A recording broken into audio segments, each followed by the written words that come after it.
जय हिंद। Welcome to my channel mister classes. DDU Gorakhpur university के बीएड फर्स्ट ईयर का प्रथम सेमेस्टर का प्रीवियस ईयर का पेपर हम लोग देखने वाले हैं। जैसा कि आप लोग यहाँ पे थंबनेल में देख भी सकते हैं, और पेपर मैं आप लोगों को इस वीडियो में हल कराने वाला हूँ। और ये आपका 5 पेपर होता है फर्स्ट सेमेस्टर में, और 5 पेपर में से पहला पेपर आपका फंडामेंटल ऑफ एजुकेशन है, जो आपको पहला पेपर मैं आप लोगों को कराने वाला हूँ। कोड नंबर 101 है। और इस पेपर को आप लोग देखने के बाद इतना आप लोगों को आइडिया ज़रूर आएगा कि कहाँ से हम लोगों को पढ़ना चाहिए और किस टाइप से क्वेश्चन पूछे जाते हैं, और इसी प्रकार आपके अब की बार भी आपके एग्ज़ाम में क्वेश्चन पूछे जाएंगे। तो इस वीडियो पर अगर आप लोगों को प्यार मिलता है तो और भी जो भी पेपर हैं उन पे जो वीडियो बनेगी और आपकी क्लास भी चलती रहेगी आगे कंटिन्यू। तो चलिए हम लोग शुरुआत कर लेते हैं। चैनल पे अगर आप लोग नए होंगे तो चैनल को सब्सक्राइब और वीडियो को लाइक ज़रूर कीजिएगा। तो सबसे पहले मैं आप लोगों को दिखा देता हूँ। यहाँ पे देख सकते हैं ये आपका कब का पेपर है। यहाँ पे देखेंगे बीएड फर्स्ट सेमेस्टर एग्जामिनेशन 2021-22। आप पेपर देख सकते हैं फंडामेंटल ऑफ एजुकेशन। और यहाँ पे जब नीचे आएंगे तो नीचे मैं आप लोगों को दिखा देता हूँ आपके क्वेश्चन कितने रहते हैं। तो यहाँ पे देख सकते हैं नोट में लिखा हुआ कि पुस्तिका में 40 प्रश्न दिए गए हैं। सभी प्रश्न आप लोगों को करना होगा, कोई भी छोड़ना नहीं है, सभी करना है। और प्रत्येक प्रश्न जो है 1.5 अंक का है, यानी एक क्वेश्चन आपका करेंगे तो 1.5 नंबर मिलेगा। और समय आपके 1.5 घंटे हैं। और टोटल यानी 40 क्वेश्चन कितने नंबर के हैं? 60 नंबर के हैं। तो ये आप लोगों ने देखा। तो चलिए हम लोग पहले क्वेश्चन से शुरुआत कर लेते हैं। यहाँ पे आप लोग देख सकते हैं पहला क्वेश्चन दिया हुआ है कि कौन सा कार्य विद्यालय के कार्य से सीधे संबंधित नहीं है। यानी कौन सा ऐसा, जो 4 ऑप्शन दिया गया है वो विद्यालय के कार्य से सीधे संबंधित नहीं है। पहला दिया गया है कि बालक का बौद्धिक विकास करना, बी दिया कि बालक का शारीरिक विकास करना, सी दिया कि बालक के लिए निःशुल्क एवं अनिवार्य शिक्षा की व्यवस्था करना, डी दिया है कि नागरिकता के गुणों का विकास करना। तो बताइए आप लोग इसमें से कौन सा आंसर सही होगा। तो इसमें आपका जो करेक्ट आंसर होगा ऑप्शन नंबर सी होगा, बालक के लिए निःशुल्क एवं अनिवार्य शिक्षा की व्यवस्था करना, ये आपका सही होगा।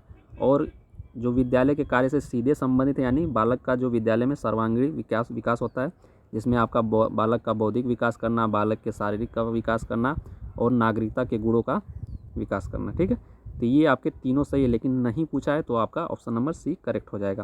क्वेश्चन नंबर आपका 2 दिया हुआ है। 2 नंबर दिया है कि माध्यमिक शिक्षा की निम्न में से कौन समस्या है। तो माध्यमिक शिक्षा की निम्न में से कौन समस्या है, तो आपका ऑप्शन नंबर डी सही हो जाएगा, यानी उद्देश्यहीनता, अपव्यय एवं अवरोधन, एक रूपता का अभाव, ये तीनों आपके माध्यमिक शिक्षा के जो समस्या हैं, तो आपका ऑप्शन नंबर डी सही हो जाएगा। क्वेश्चन नंबर आपका अगला दिया हुआ है, क्वेश्चन नंबर 3 दिया हुआ है कि राष्ट्रीय शैक्षिक अनुसंधान एवं प्रशिक्षण परिषद के उद्देश्य क्या नहीं है। यानी जो आपका ये आपका एनसीईआरटी है, क्या है एनसी, तो यही आपका पूछा है कि जो एनसीईआरटी का जो उद्देश्य क्या इसमें से नहीं है। तो एनसीईआरटी का फुल फॉर्म आपसे भी पूछा जा सकता है।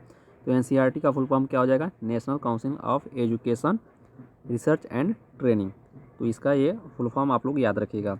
तो क्या नहीं होगा? ऑप्शन नंबर ए देख सकते हैं कि शिक्षा के समस्त क्षेत्रों में अनुसंधान कार्य करने की उसकी प्रगति और समन्वय का प्रयास, ये तो उद्देश्य है। बी हो जाएगा राष्ट्रीय शिक्षा संस्थान की स्थापना व संचालन, ये भी जो है एनसीईआरटी का उद्देश्य है। और नहीं पूछा है तो आपका ऑप्शन नंबर सही हो जाएगा, उच्च शिक्षा के संस्थानों का अनुदान प्रदान करना, ये आपका करेक्ट हो जाएगा। ठीक है, और क्षेत्रीय शिक्षा कॉलेजों की स्थापना, ये आपका एनसीईआरटी का कार्य है। अगला क्वेश्चन हम लोग देख लेते हैं। क्वेश्चन नंबर आपका 4 है। क्वेश्चन नंबर आपका 4 दिया हुआ है कि मुख्य रूप से शिक्षा के अभिकरण कितने प्रकार के होते हैं। तो मुख्य रूप से जो शिक्षा के अभिकरण होते हैं ये आपके 3 प्रकार के होते हैं। ऑप्शन नंबर बी करेक्ट होगा। कौन कौन से होते हैं? ये एक आपका हो जाएगा औपचारिक शिक्षा, कौन हो जाएगा? औपचारिक शिक्षा। एक हो जाएगा आपका अनौपचारिक शिक्षा, और एक आपका हो जाएगा निरौपचारिक शिक्षा। तो ये आपके शिक्षा के 3 अभिकरण होते हैं। निरौपचारिक शिक्षा, ये तीनों आप लोग याद रखिएगा। अभी मैं आप लोगों को इस टॉपिक से आपके 4-5 क्वेश्चन आगे मिलने वाले हैं, अभी मैं आप लोगों को समझाने वाला हूँ। तो चलिए, मुख्य रूप से शिक्षा के अभिकरण कितने हुए? 3 हुए। क्वेश्चन नंबर आपका अगला दिया हुआ है। क्वेश्चन नंबर 5 दिया है कि कौन सी विशेषता शिक्षा के औपचारिक अभिकरण की विशेषता नहीं है। तो क्वेश्चन नंबर 5 नंबर देखने से पहले सबसे पहले मैं आप लोगों को क्वेश्चन नंबर 7 जो है वो मैं आप लोगों को दिखा देता हूँ। क्वेश्चन नंबर 7 यहाँ पे देख सकते हैं। अभी मैं आप लोगों को वाला क्वेश्चन करा रहा हूँ, जिससे कि इसमें दिया गया मैं आप लोगों को अभी समझा दे रहा हूँ। ठीक है, तो यहाँ पे देख सकते हैं क्वेश्चन नंबर आपका 7 दिया हुआ है। क्वेश्चन नंबर 7 दिया है ऑप्शन में देखेंगे जो मैंने अभी आपको बताया कि शिक्षा के अभिकरण कितने होते हैं, तो 3 होते हैं। तीनों अभिकरण यहाँ पे दिया गया है। औपचारिक अभिकरण जैसा कि मैंने अभी बताया, औपचारिक शिक्षा, अनौपचारिक शिक्षा और निरौपचारिक शिक्षा। तो इसको जान लीजिए पहले क्या होता है, ठीक है। यहाँ पे सबसे पहले देख लीजिए कि जो आपका औपचारिक शिक्षा होता है इसको इंग्लिश में कहते हैं फॉर्मल एजुकेशन, अनौपचारिक शिक्षा को इनफॉर्मल एजुकेशन और निरौपचारिक शिक्षा को नॉन फॉर्मल एजुकेशन, ये याद रखेंगे। फिर उसके बाद आपको बता देते हैं, अब हम लोग देख लेते हैं सबसे पहले औपचारिक शिक्षा, ठीक है, कि औपचारिक शिक्षा आपका होता क्या है। तो औपचारिक शिक्षा वह ऐसी विधियाँ हैं जो जिसमें आपका विधियों द्वारा दी जाने वाली शिक्षा को औपचारिक शिक्षा कहते हैं। जैसे कि यह जो औपचारिक शिक्षा होती है पूर्व नियोजित होती है, अर्थात जिसमें आपका समय हुआ, स्थान हुआ और कौन से सब्जेक्ट कौन से अध्यापक पढ़ाएंगे, फिर उसके बाद विधि हुई, पाठ्यक्रम हुआ, ये सब आपका पहले से पूर्व नियोजित होता है। जैसे कि आप लोग एग्जाम्पल के तौर पे ले सकते हैं, जो आपका विद्यालय है ये आपका औपचारिक शिक्षा है, ठीक है। क्या है? विद्यालय आपका औपचारिक शिक्षा है। विश्वविद्यालय आपका औपचारिक शिक्षा है, जिसमें आपका टाइमिंग निर्धारित होता है कि इस टाइम से इस टाइम तक आपकी घंटी चलने वाली है। स्थान भी निर्धारित रहता है, अध्यापक भी निर्धारित रहते हैं, कौन से अध्यापक क्या पढ़ाएंगे, ठीक है। और आपका जो सिलेबस होता है, जो आपका पाठ्यक्रम होता है, वो भी आपका पहले से ही निर्धारित होता है। तो यह मूलतः विद्यालयों एवं शिक्षण संस्थानों द्वारा दी जाती है। तो ये आपका औपचारिक शिक्षा होती है, जिसमें मैंने आप लोगों को एग्जाम्पल के तौर पे विद्यालय, विश्वविद्यालय बताया। अब बात कर लेते हैं कि अनौपचारिक शिक्षा क्या होता है। तो अनौपचारिक जो शिक्षा होता है, इसमें आपका जिस शिक्षा प्रणाली में कोई भी औपचारिकता नहीं होती है उसे अनौपचारिक शिक्षा कहते हैं। इस प्रकार की शिक्षा में पूर्व नियोजित कार्यक्रम नहीं होते हैं। जैसा कि मैंने औपचारिक में आपको बताया कि पूर्व नियोजित कार्यक्रम होते हैं, और इसमें आपके पूर्व नियोजित कार्यक्रम नहीं होते, यानी औपचारिक का जो उल्टा होता है अनौपचारिक होता है। और इसमें समय, स्थान और जो आपके पाठ्यक्रम है इसमें निर्धारित नहीं होता है। और यह जो अनौपचारिक शिक्षा सबसे इम्पोर्टेंट है कि यह आपका जीवन प्रयत्न चलने वाली प्रक्रिया है, जिसमें आपके जो एग्जाम्पल के तौर पे आ जाएंगे, घर हो गया, घर से जो हमको शिक्षा मिलती है, समाज से जो हमको शिक्षा मिलती है, और भी सारे एग्जाम्पल हैं, अभी मैं आप लोगों को आगे चल के बताऊँगा। यहाँ पे अब बात करते हैं कि निरौपचारिक शिक्षा। निरौपचारिक शिक्षा में क्या आ जाता है? निरौपचारिक शिक्षा वह शिक्षा है, यह औपचारिक और निरौपचारिक शिक्षा के बीच की शिक्षा है, ठीक है। यह औपचारिक और अनौपचारिक शिक्षा के बीच की शिक्षा है। इस प्रकार की शिक्षा में हम किसी भी स्थान पर बैठकर शिक्षा ग्रहण कर सकते हैं। और निरौपचारिक शिक्षा के जो एग्जाम्पल हैं, तो निरौपचारिक शिक्षा के एग्जाम्पल मैं आप लोगों को बता देता हूँ। जैसे कि मुक्त विश्वविद्यालय हुआ। मुक्त विश्वविद्यालय का मतलब खुला विश्वविद्यालय। जैसे एग्जाम्पल के तौर पे राजर्षि टंडन हुआ, जिसको बोला जाता है मुक्त विश्वविद्यालय। फिर उसके बाद और भी एग्जाम्पल निरौपचारिक शिक्षा के और भी एग्जाम्पल है, जैसे पत्राचार, इंटरनेट, मोबाइल, टीवी, इसके माध्यम से आप लोग जो भी सीखते हैं, ठीक है। तो ये आपका निरौपचारिक शिक्षा के अंतर्गत आता है। तो इस प्रकार अब मैं आप लोगों को जो क्वेश्चन नंबर आपका ये मैंने आप लोगों को बताया, क्वेश्चन नंबर मैं आप लोगों को अगला दिखा देता हूँ। क्वेश्चन नंबर 4 हो गया था 5। तो वीडियो थोड़ा लंबा होगा, जिससे आप लोगों को थोड़ा सा आप लोग फास्ट करके वीडियो देख सकते हैं। तो यहाँ पे क्वेश्चन नंबर 5 देख सकते हैं, जिससे कि मैंने अभी पहले बताया, अभी आप लोगों को समझ में आएगा कि कौन सी विशेषता शिक्षा के औपचारिक अभिकरण की विशेषता नहीं है।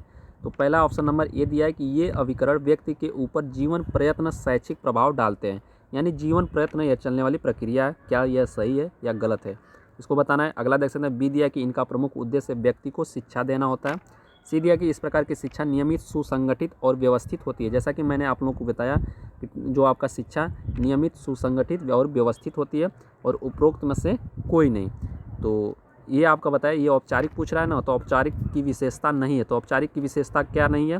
तो ये आपका ये अभिकरण व्यक्ति के ऊपर जीवन प्रयत्न शैक्षिक प्रभाव डालते हैं, यानी जीवन प्रयत्न ये प्रक्रिया चलती है, तो आपका हो जाएगा नहीं, ये आपका अनौपचारिक है। क्या है? अनौपचारिक है। लेकिन यहाँ पे औपचारिक जो है नहीं पूछा है, तो यही आपका करेक्ट आंसर होगा, option number A.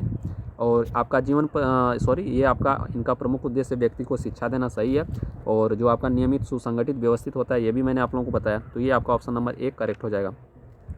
Question number आपका 6 दिया है कि कौन सी विशेषता शिक्षा के अनौपचारिक अभिकरण की विशेषता नहीं है। अब अनौपचारिक पूछ रहा है कि अनौपचारिक अभिकरण की विशेषता नहीं है, तो इनके द्वारा मिलने वाली जो शिक्षा व्यापक और अनौपचारिक होती है, तो ये आपका अनौपचारिक है। नहीं पूछा है, तो ये आपका ये तो नहीं होगा। अब अगला दिया है कि इनका व्यक्तित्व निर्माण, चारित्रिक विकास एवं सामाजिकरण करने में महत्वपूर्ण योगदान होता है। ये भी आपका अनौपचारिक ही है। और इन अभिकरणों से प्राप्त शिक्षा पुस्तकीय एवं अव्यवहारिक होती है। जो आपका पुस्तकों से जो ज्ञान मिलता है ये आपका क्या होता है, औपचारिक होता है, न कि अनौपचारिक होता है। तो ये आपका ऑप्शन नंबर सी सही हो जाएगा। क्वेश्चन नंबर आपका 7 दिया है कि पत्राचार और दूरस्थ शिक्षा केंद्र और संस्थाएं किस प्रकार की शिक्षा के अभिकरण के उदाहरण हैं। जैसा कि मैंने अभी आप लोगों को एग्जाम्पल दे के तौर पे बताया था, तो ये आपका ऑप्शन नंबर सी सही हो जाएगा।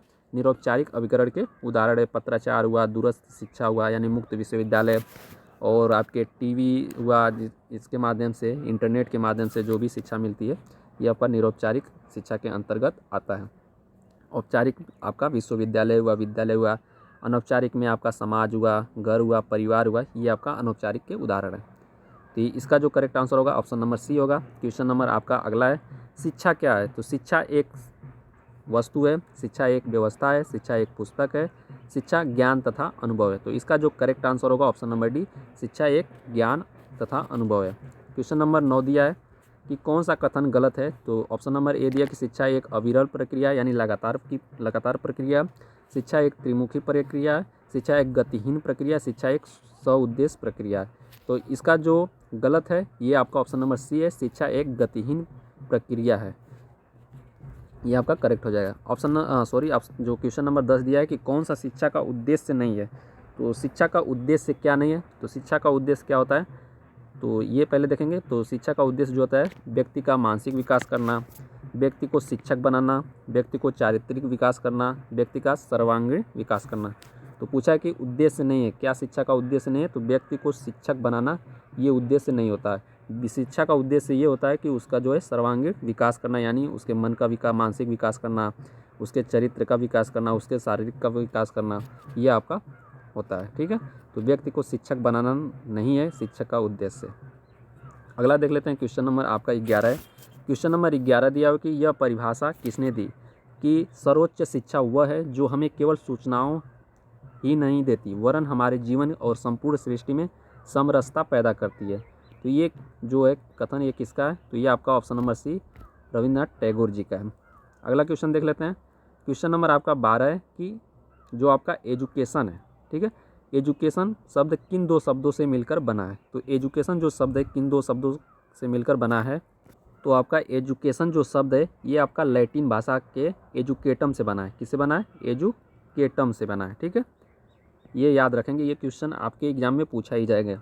तो एजुकेशन जो लैटिन भाषा से मिलकर बना है, एजुकेटम से। अब एजुकेटम जो है ये खुद एक लैटिन भाषा है। तो एजुकेटम जो है ये किससे मिलकर बना है। तो आपका एजुकेटम है जो ईधन डुको से मिलकर बना है, ईधन डुको से। तो ऑप्शन नंबर ए यानी ईधन डुको ये आपका करेक्ट आंसर हो जाएगा, ऑप्शन नंबर ए। अगला क्वेश्चन देख लेते हैं। क्वेश्चन नंबर आपका अगला दिया है 13 नंबर कि वह परिभाषा किसने दी कि राज्य की परिभाषा एक संगठित राजनीतिक समुदाय के रूप में की जा सकती है जिसकी एक सरकार होती है जो उनके लोगों द्वारा मान्य होता है। ये कथन जो है किसका है।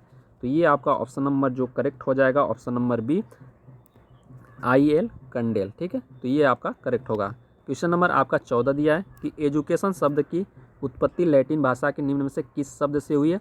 जैसा कि मैंने अभी इसके पहले बताया था क्वेश्चन नंबर 12 में, ठीक है, कि एजुकेशन जो है ये किस लैटिन भाषा से मिलकर बना है। तो मैंने अभी आप लोगों को बताया कि एजुकेटम। तो ये वाला आपका करेक्ट आंसर हो जाएगा ऑप्शन नंबर ए। अगला क्वेश्चन देख लेते हैं। क्वेश्चन नंबर आपका 15 दिया है कि विद्यालय को शिक्षा का प्रभावशाली अभिकरण बनाने हेतु क्या उपाय किया जाना चाहिए। तो विद्यालय को जो शिक्षा का प्रभावशाली अभिकरण बनाने हेतु क्या उपाय किया जाना चाहिए। तो समाज और समुदाय का सहयोग होना चाहिए, ये जरूरी है। लोकतांत्रिक वातावरण भी होना चाहिए। तो आपका ऑप्शन नंबर सी करेक्ट हो जाएगा, उपरोक्त तो दोनों। क्वेश्चन नंबर आपका 16 दिया है कि शिक्षा का संकुचित अर्थ क्या है। तो शिक्षा का जो संकुचित अर्थ क्या है। तो ऑप्शन नंबर बी है जो करेक्ट हो जाएगा आपका। शिक्षा का अभिप्राय स्कूली या विद्यालयी शिक्षा से है। अगला क्वेश्चन देख लेते हैं। क्वेश्चन नंबर आपका 17 दिया है। 17 दिया है कि शिक्षा शास्त्र की प्रकृति क्या है। तो शिक्षा शास्त्र की जो प्रकृति है, शिक्षा शास्त्र कला है, शिक्षा शास्त्र विज्ञान है। ऑप्शन नंबर सी दिया है शिक्षा शास्त्र कला एवं विज्ञान दोनों है। तो यही आपका करेक्ट होगा। क्वेश्चन नंबर आपका 18 दिया है कि औपचारिक शिक्षा में शिक्षा के किस अर्थ को लिया गया है। और ये देख सकते हैं औपचारिक, अनौपचारिक, निरौपचारिक शिक्षा से कम 4-5 क्वेश्चन आप लोगों को एग्जाम में मिलेंगे। इसकी मैं अलग से वीडियो बना के बनाऊंगा अलग से। और आप लोग देख लीजिएगा। इसलिए मैं आप लोगों को कहना चाहूँगा चैनल को सब्सक्राइब करके रखिएगा, जिससे कि हर पल आप लोगों को इससे अपडेट मिलता रहेगा। तो औपचारिक शिक्षा में शिक्षा के किस अर्थ को लिया गया है, तो आपका संकुचित अर्थ को लिया गया है। वहीं अगर व्यापक पूछता तो ये आपका अनौपचारिक हो जाता। क्या होता? अनौपचारिक हो जाता। ठीक है, तो ये आपका अनौपचारिक हो जाएगा व्यापक अर्थ, और संकुचित पूछाएगा तो आपका औपचारिक हो जाएगा। अगला क्वेश्चन है, क्वेश्चन नंबर 19 दिया हुआ है कि औपचारिक और निरौपचारिक शिक्षा भिन्न है। तो किस में भिन्न है? विधियों में भिन्न है। आपका पाठ्यचर्या औपचारिक, जैसे कि आपका खुला विश्वविद्यालय हुआ चाहे विद्यालय हुआ, इसमें आपके पाठ्यचर्या तो रहता ही है, उद्देश्य भी रहता है और मूल्यांकन भी होता है। आपका जो ऑप्शन नंबर डी सही होगा, विधियों में अलग होता है। अगला क्वेश्चन देख लेते हैं। क्वेश्चन नंबर आपका निरौपचारिक शिक्षा का उद्देश्य है। तो निरौपचारिक शिक्षा का उद्देश्य शिक्षा को सर्वसुलभता को बढ़ाना है और कमज़ोर वर्ग को जीवन स्तर को बढ़ाना है। तो ये आपका ऑप्शन नंबर सी उपयुक्त दोनों हो जाएगा।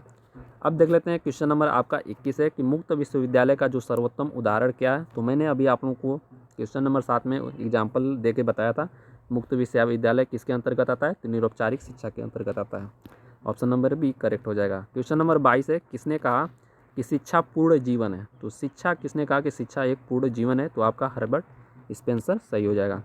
क्वेश्चन नंबर 23 दिया हुआ है कि शिक्षा का समाज के प्रति कार्य है। तो शिक्षा का जो समाज के प्रति कार्य कौन सा है? सांस्कृतिक विरासत का जो है संरक्षण, सामाजिक सुधार व प्रगति, बालक का समाजीकरण। ये ऑप्शन नंबर डी उपरोक्त सभी। क्वेश्चन नंबर आपका 24 दिया हुआ है कि शिक्षा का व्यक्ति के प्रति कार्य है। तो शिक्षा का जो व्यक्ति के प्रति कार्य है, आवश्यकताओं की पूर्ति, चारित्रिक विकास, अनुभवों का पुनर्गठन।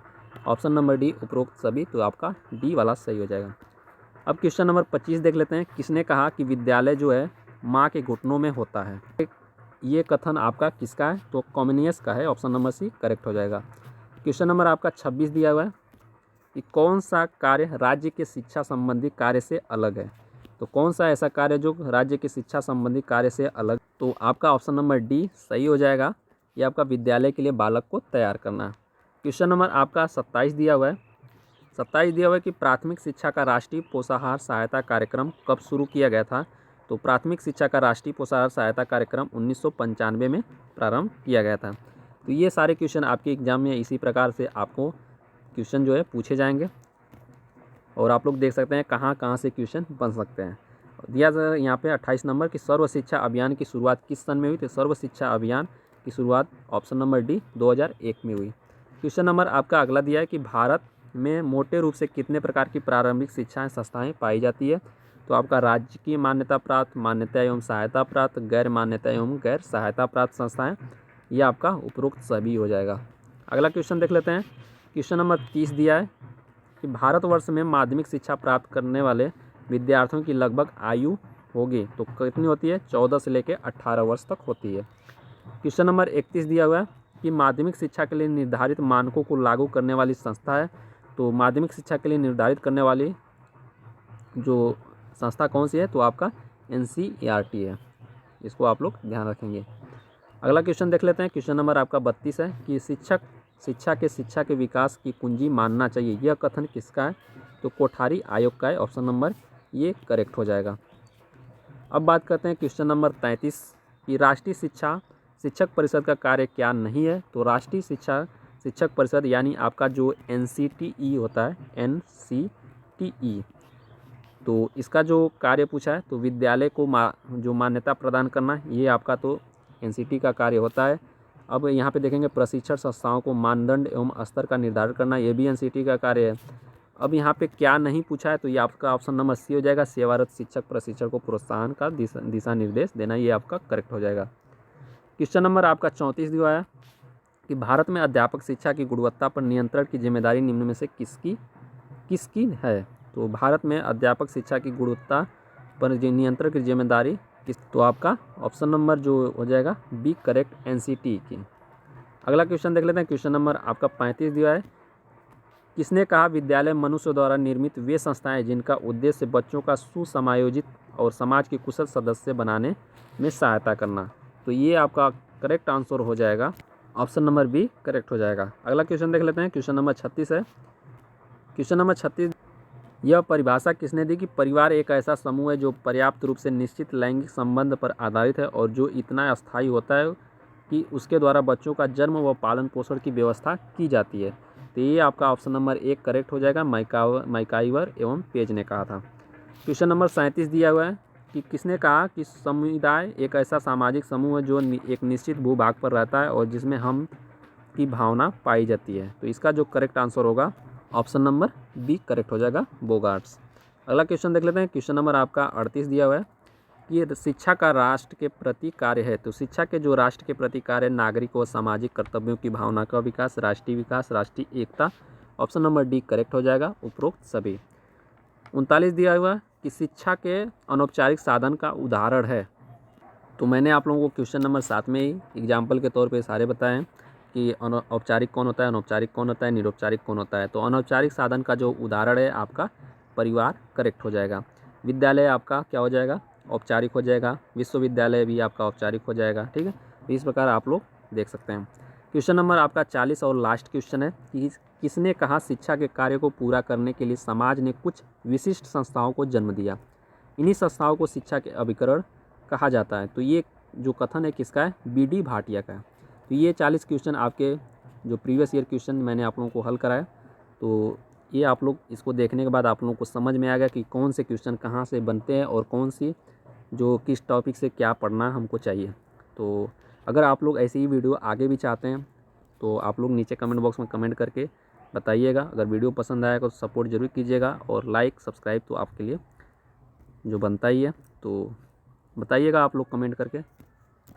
और भी आपके जो पेपर हैं 102 अभी है, 103 है, 104 है और 105 है। अभी 5 पेपर बाकी हैं।